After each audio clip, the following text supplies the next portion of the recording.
آئیے ذرا تصور کیجئے، 7ویں صدی کا زمانہ ہے۔ ایک کمانڈر علی اپنے سب سے بھروسے مند جنرل مالک الاشتر کو ایک خط لکھ رہے ہیں۔ لیکن یہ کوئی معمولی خط نہیں ہے۔ مالک کو ایک بہت ہی مشکل علاقے شورش زدہ مصر کا نیا گورنر بنایا گیا ہے، اور یہ خط دراصل ان کے لیے ایک مکمل گائیڈ بک ہے، ایک ہدایت نامہ۔ تو یہ جو بات کہی گئی ہے، اس سے اندازہ ہوتا ہے کہ اس خط کے پیچھے کتنا گہرا بھروسہ تھا۔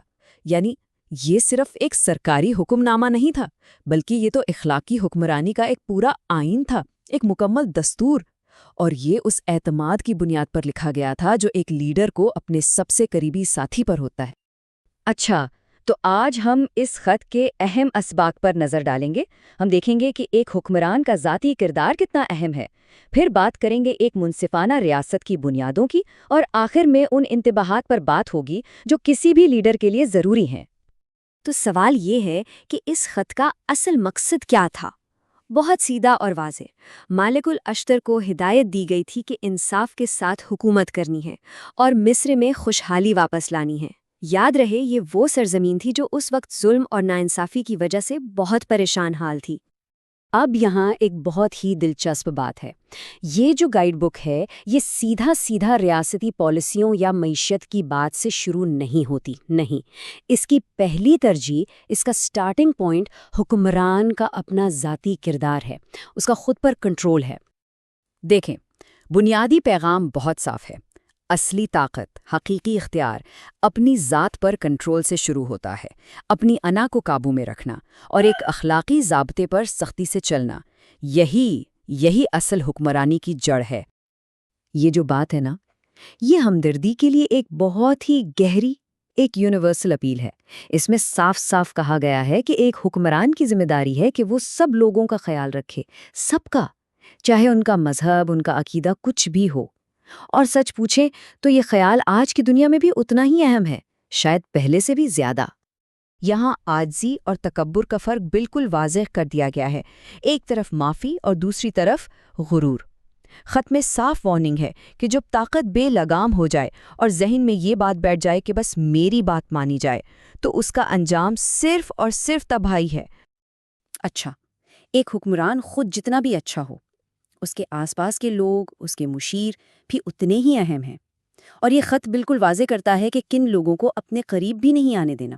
کیوں؟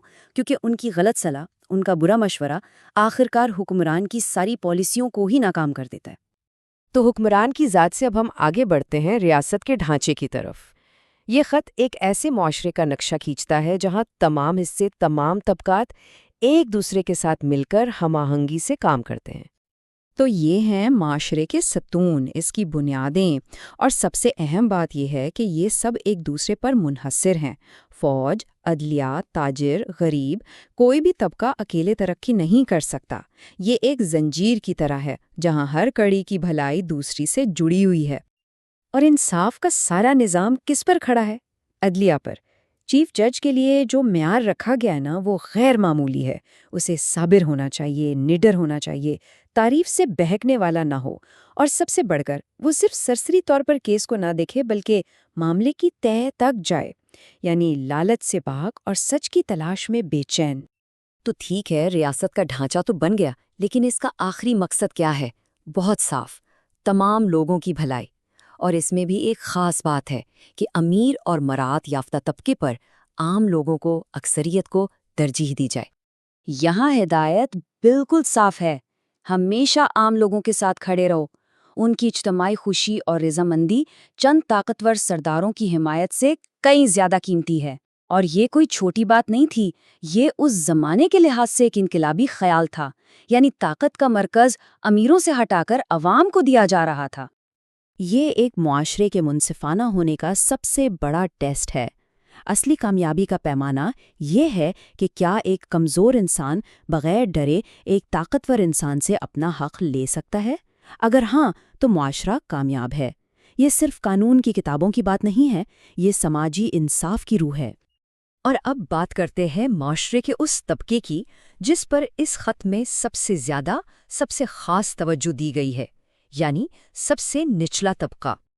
تو کون ہے یہ لوگ؟ غریب، نادار، بے سہارا اور معذور، اور یہاں حکمران پر ایک ذاتی ذمہ داری ڈالی گئی ہے کہ وہ ان کا خیال رکھیں۔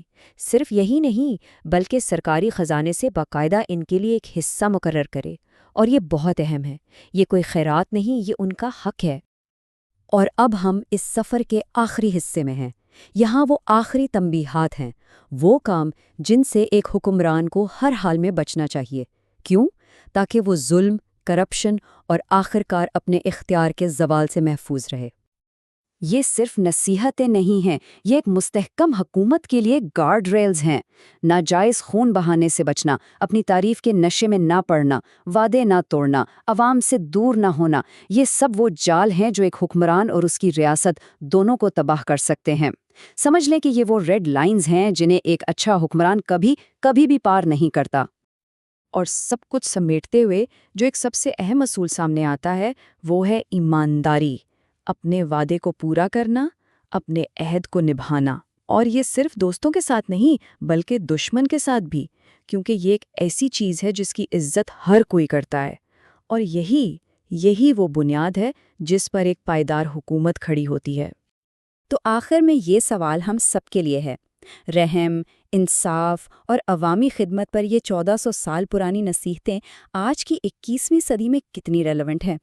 کیا لیڈرشپ کے بنیادی اصول وقت کے ساتھ بدل جاتے ہیں، یا پھر وہ واقعی آفاقی ہوتے ہیں جو کبھی پرانے نہیں ہوتے؟